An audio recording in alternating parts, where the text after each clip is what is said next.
ప్రపంచంలోనే ఒక స్ఫూర్తిదాయకమైన ప్రాజెక్ట్ అమరావతి. ఆ రోజు మన దగ్గర డబ్బులు లేవు, ఒక పిలుపిచ్చాం.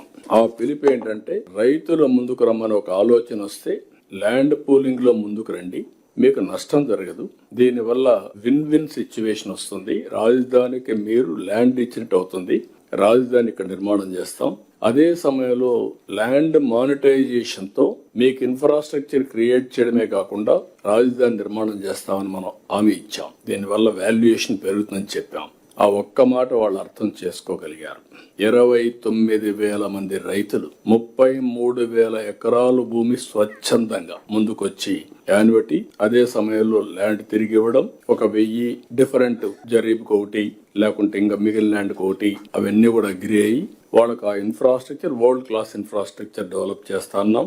ముందుకు వచ్చారు. ఈ రోజు దేశమంతా కూడా ఈ మోడల్ ఆలోచిస్తున్నారు కానీ ఇంకా ఆచరించలేకపోతున్నారు. ఇది మనం అందరం గుర్తుపెట్టుకోవాల్సిన అవసరం. That is the concept, one of the best concept. ఈ రోజు డబ్బులు మనకు కావాలంటే మొబిలైజ్ చేసుకుంటున్నాం. గవర్నమెంట్ ఆఫ్ ఇండియా కూడా టైమ్లీ మనకు హెల్ప్ చేశారు, ఆక్సిజన్ ఇచ్చారు, దానివల్ల కొంత స్పీడప్ చేశాం. ఇప్పుడు మొత్తం ఇంకొక పక్కన మీరు చూసి ఇది పూర్తయ్యే పరిస్థితి వస్తుంది.